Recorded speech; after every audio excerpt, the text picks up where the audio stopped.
Hello my beautiful souls! Welcome sa ating tarot reading sessions. Keep in mind, general reading po ito. Maring mag-resonate, maring hindi. Kunin nyo na lang po kung para sa inyo and leave the rest. Maring mag-shift na energies or magkabaliktad ang sitwasyon. Kaya kayo na pong bahala kung saan kayo nakalugar sa reading natin. So itong reading natin para sa mga single natin na mga viewers. So let's see. Update about doon sa taong para sa inyo. Ayan. Kung natatagalan siya dumating sa mga buhay-buhay nyo, ayan, tinan natin. Ano bang update sa kanya? Bakit natatagalan tong taong to? So, we have here the Strength card and the Knight of Cups. We also have here the Page of Pentacles and the Nine of Cups. And this Eight of Pentacles, Six of Swords, Power card, and the Six of Pentacles. Okay, yung bottom card, Page of Wands. Okay. So, ngayon, kaya medyo delayed itong taong ito. Meron nangyari pa sa kanya na hindi maganda or maaaring galing siya sa isang failed relationship sa isang maling tao. Nasa process pa siya ng healing, moving on from that person. Kaya parang hindi pa rin kayo magtagpo nitong taong to or maaaring in this journey na nagmo-move on siya tsaka kayo magkakilala or magkausap na dalawa. With this Knight of Cups natin dito, Page of Pentacles and the Page of Wands natin, very very soon magkakaroon kayo ng encounter, conversation nitong taong ito or maaaring makasalubong mo na siya, makilala mo na siya very soon. And maaaring magkakilala kayo regarding sa isang work related or maaaring business venture na pwede nyong puntahan together nitong taong ito. Or kung parehas kayo in the process of moving on with a past wrong person, ayan, maaaring magkakilala kayo nito habang kayo ay nagso-soul searching or may pinuntahan or namamasyal, nagta-travel, ganyan. So, tingnan natin anong message ng archangels natin about sa taong ito na nakalaan para sa'yo. Update about sa taong yun. Medyo sabog pa nga ang energy nitong taong ito and hindi pa siya totally ready or okay. Okay, so let's see. Energy kasi nitong taong to is na ano siya devastated pa siya in their previous relationship. And talagang iniinda niya yun, yung previous relationship niya, kahit pa sabihin natin, wrong person naman yung iniiyakan niya. Umiiyak pa rin siya sa isang wrong person ngayon. So, we have here compassion by Archangel Zadkiel. Soften your heart with respect to this situation and all the people involved, including yourself. Kaya, ang gawin mo, ang kailangan mo lang gawin ngayon ay maghintay, ayan. And eventually, malapit na rin kayo magtagpo nitong taong to. Yung landas ninyo is malapit na. Kasi wala na tapos na nandito na siya. Kumbaga yung relationship niya with the wrong person is gumuho na, nasira na. And it's a start of a new beginning for the both of you. Ito na yung simula para magkakilala kayong dalawa.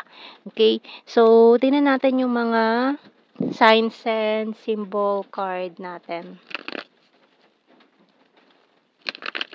Kumbaga go signal na to start na to ng new beginning para sa inyo. Yung story na magaganap ay para sa inyo na nitong taong to. We have here shovel and fish. Kaso yun nga, dahil hindi pa siya nakaka-move on, still this person is digging no yung nakaraan or kung ano man yung meron sila nung taong yon na minahal niya or maling tao na minahal niya. We have here lighthouse, telephone, and the waiting shed. Doll, ayan, and key, bottom card. Ayan.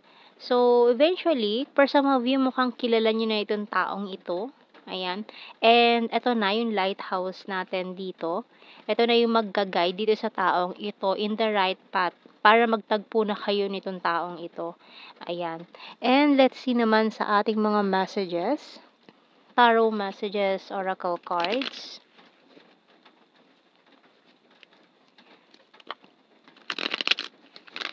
Habang ikaw naghihintay ka sa kanya, itong taong ito na para sa'yo ay still binubuo pa rin niya yung sarili niya kasi devastated siya ngayon. Ayan, devastated sa kanyang previous failed relationship. Ayan, so maring ikaw naka-move on ka na from the past experiences mo, pero itong taong ito kasi, mukhang fresh na fresh pa yung nangyari sa kanya. Kaya ayun, nagiging dahilan ng delayed.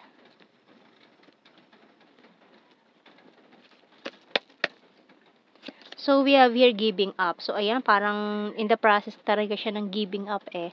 Parang feeling niya devastated siya dahil sa nangyari. Kasi, sobrang minahal niya yung taong ito. Although wrong person naman yung taong yun, pero kung magmahal kasi siya talagang very genuine, ayan, talagang binibigyan niya lahat. It hurts so badly. Ayan, nasa process pa nga siya ng ganyan energy na kaya natatagalan kayo magtagpo nitong taong ito, hindi pa siya ready. No, kasi still mayroon pa siyang pinagdadaanan sa ngayon. And I have multiple opportunities as well and talking to you telepathically. I'm stubborn but practical. So, ayan, talagang hindi pa niya mabitawan yung energy nun. And can you forgive me? Feeling left out in the cold and you're my inspiration. So, maaaring ang kilala mo na itong taong ito. Can we start again? So, mukhang nagkaroon na rin kayo ng usap nitong taong ito before. Nagkaharap na kayo, nagkausap na kayo noon. So, tingnan natin, more messages.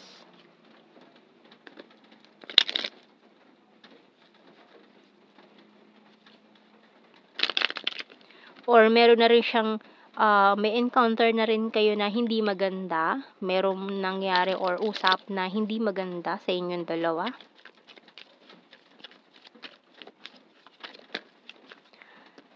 We have here, I left when I saw you with someone.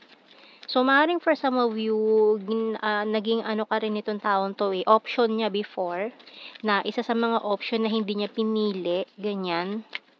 Kaya parang may umiwas, lumayo. And we will be together again.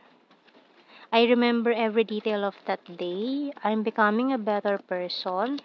Not available. Ayan. And I hope that you can forgive me one day. I feel you even though we are apart and I know I messed up everything. So, ito siya eh. Feeling niya nasabotahe niya yung connection niyo nitong taong ito. Maaaring ang nangyari sa inyo, friend zone ka niya, in-ignore ka niya dati kasi iba yung gusto niya. Ayan. So, mukhang iba yung pinili niya before. Nagkausap na kayo, nagkaroon na siguro kayo ng talking stage, pero hindi na pursue kasi ginost ka niya, pwedeng ganon. Or iba yung pinili niya, itong taong ito na gustong gusto niya. Pero hindi nag-work out. Ayan. And yung bottom card, it was my fault but I blame you. So, meron nga mga encounter na hindi maganda na in the past sa inyo nitong taong ito. Kuha tayo ng initial XD. Ayan, para siyang emoji na ano. Ayan. So, may pinagsisisihan siya na parang ano, yung emoji na ganyan, nakikita niyo yung ganyan na emoji. So, may ano siya, parang ganyang reaction. Or mahilig siya sa ganong emoji reaction. So, we have here JB, W,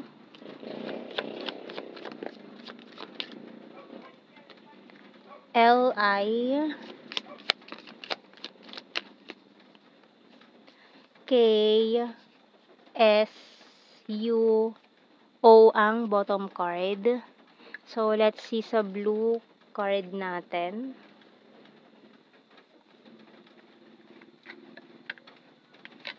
Confessions. Pero very, very soon ay may mga confessions dito separation, and chemistry. So, sayang naman yung chemistry, no? And let's see sa ating general signs and message. Pero by the way, may mga specific signs tayo kasi dito ng Leo and Pisces. Ayan. So, let's see. General signs and messages natin. Let's see kung may mga ano pa dito. Ayan. Virgo. Shy at first, very serious. Funny. Dimple. Scorpio. Mirror sign. Capricorn. Coins is earth sign. Taurus, Virgo, Capricorn. Trustworthy, talented. Rainy season, November. Eye contact, air sign, Gemini, Libra, Aquarius, creepy stalker. Pero nag-i-stalk siya sa'yo ngayon. So, malinaw na kilala mo tong taong to. Kaya maring katatapos lang itong iniiyakan niya, karmic relationship. Ayan. Na katatapos lang. We have here good heart, water sign, Cancer, Scorpio, Pisces. February, full of charisma. Cup is water sign again, Cancer, Scorpio, Pisces. Very loyal, and the May. So, yan ang ating reading, my beautiful souls. Thank you for watching. Take care, and God bless. See you in our next reading, guys. Bye-bye.